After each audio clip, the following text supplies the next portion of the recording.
નમસ્કાર, Shivam GK master YouTube ચેનલમાં સ્વાગત છે તમામ વિદ્યાર્થી મિત્રોનું। આજે મિત્રો આપણે જોઈશું કે પોલીસ કોન્સ્ટેબલ એટલે કે એલઆરડી ના કોલ લેટર ક્યારે નીકળશે સંભવિત। ઘણા બધા વિદ્યાર્થીઓના મેસેજ આવી રહ્યા છે, કોમેન્ટો આવી રહી છે, એટલા માટે આ લેક્ચર છે એ બનાવવો પડે છે, બરાબર। નહીતર અત્યારે તમારે એક જ સમય છે, શેનો સમય છે? વાંચન। વાંચનમાં પણ કયું વાંચન તો ખરું જ, પણ વાંચનમાં પણ શું કરવાનું તો કે જે તમે બનાવેલી છે આઈએમપી નોટ્સ, બરાબર છે, એને હવે તમારે રિવિઝન કરવાનો સમય છે, બરાબર। આ મુદ્દો આપણે હમણાં સમજીએ છીએ। પ્રથમ કોલ લેટર વિશે વાત કરીએ। કોલ લેટર મિત્રો તમારા કોઈ પણ એક્ઝામ હોય, કોઈ પણ એક્ઝામ તમે લઈ લો, એના 10 દિવસ અગાઉ કોલ લેટર નીકળતા હોય છે, બરાબર છે। ઘણા બધા વિદ્યાર્થી મિત્રો છે એમને એવું છે કે કદાચ આ ભરતી પણ થોડીક એની એક્ઝામ લેટ જશે, એવું કાઈ છે નહીં। એક્ઝામ લેટ કઈ ગઈ છે તમને ગયા લેક્ચરમાં આપણે કહી દીધું છે। આ જે એક્ઝામ લેવાની છે તમારી 14/06/2026, બરાબર છે, એ તમારી લેવાઈ જશે। આ એક્ઝામ તમારી ચોક્કસથી લેવાઈ જશે અને આના 10 દિવસ અગાઉ તમને કોલ લેટર મળશે, બરાબર છે। એટલે સમજી લો કે તમારે 1 થી તમારે 5 તારીખ વચ્ચે તમને કોલ લેટર છે એ મળી ગયા હશે। 1 થી 5 તારીખ વચ્ચે પોલીસ કોન્સ્ટેબલ એલઆરડી વાળાએ કોલ લેટર જાહેર થઈ ચૂક્યા હશે અને આની ઓફિશિયલ અપડેટ છે એ તમને ટૂંક સમયમાં મળી જશે।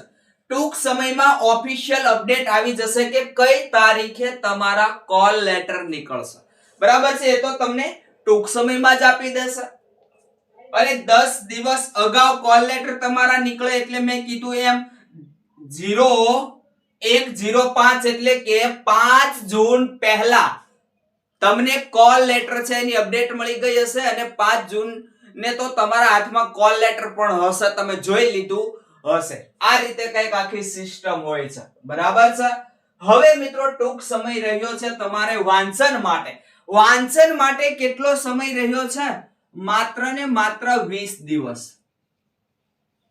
આજે તારીખ 24/05/2026, 24/05/2026 એટલે સમજી લો કે આ મહિનો છે એના 7 દિવસ તમારી પાસે રહ્યા અને આ મહિનાના 13 દિવસ। આમાં તમારું બધું આવી ગયું, બરાબર છે।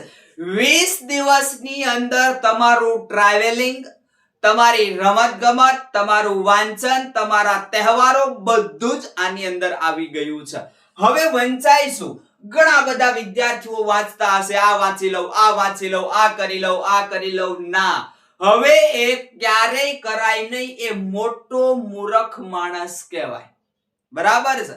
મોટા મૂર્ખ છો તમે જો હવે બધું વાંચવા રહ્યો 20 દિવસની અંદર, તો 20 દિવસની અંદર તમારું રિવિઝન વાંચન હોવું જોઈએ, બરાબર। રિવિઝન કેવું કે આઈએમપી તમે નોટ્સ બનાવી હશે અથવા તો ટીક કરી હશે, આજે તમે નોટ્સ બનાવી છે એને જ રિવિઝન કરવાની। હવે અહીંયા તમે જે તમને આવડે છે, આપણે નોટ્સ બનાવવાની કીધી હતી, તમને આવડે છે, તમને મોસ્ટ આઈએમપી લાગે છે, એની નોટ્સ બનાવજો, બરાબર। તો હવે જે સિલેબસ તમારો છે એનું 80 થી 90% આની અંદર તમે કવર કરી લીધું હશે। હવે તમને નહીં આવડતું હોય એવું કેટલું હશે? નહીં આવડતું હોય એવું અંદાજિત તમારે 20 થી 10% જેવું હશે। 20% બહુ થઈ ગયું, નકર 10% જેવું હશે કે જે તમને નહીં આવડતું હોય। હવે થશે કેવું? હવે તમે આ 10-20% માંથી 5% પણ જો કવર કરવા જાશો કે હજી આપણને યાદ રહી જશે, હજી આ વાંચીએ, તો બનશે એવું કે અહીંયા જે છે તમને 80-90% આવડે છે, એમાંથી 10-15% ભૂલાઈ જશે। 10-15% એમાં લોસ જશે.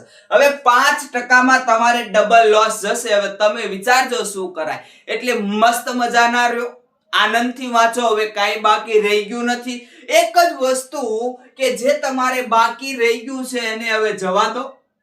જે તમને આવડે છે 80-90% જેવો કવર સિલેબસ થઈ ગયો છે, જે તમને આવડે છે એ મિત્રો ખાસ હવે વાંચન આનું જ રાખો, ગણન આનું જ રાખો.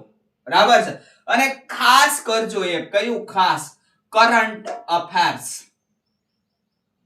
કરંટ અફેર્સ દિવસે ને દિવસે કરંટ અફેર્સ નો ક્રેઝ વધતો જાય છે. તમને ખબર છે બરાબર. ક્રેઝ આ વખતે તમે જુઓ તો કઈક 35 થી 37 માર્ક્સ નું માત્ર ને માત્ર કરંટ અફેર્સ પીએસઆઈ માં પૂછાડું હતું ગઈ ભરતીમાં. તમને બધાને ખ્યાલ છે.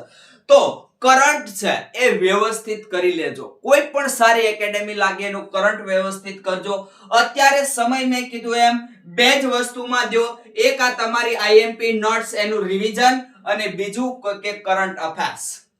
આનો સમય છે અત્યારે, બીજો સમય નથી. સારા માર્ક્સ છે, જો તમારે પાસ થવું હોય, સારા માર્ક્સ લાવવા હોય તો આટલું ખાસ કરજો. વધારે કંઈ કરવાની હવે બહુ આશા રાખતા નહીં. તો બસ મિત્રો રાખીએ છીએ અહીંયા સુધી. આગલા લેક્ચર સાથે મળીશું. કઈ નવી અપડેટ હશે, કઈ નવો લેક્ચર હશે, એના સાથે હવે મળીશું. આજે અહીંયા સુધી રાખીએ છીએ.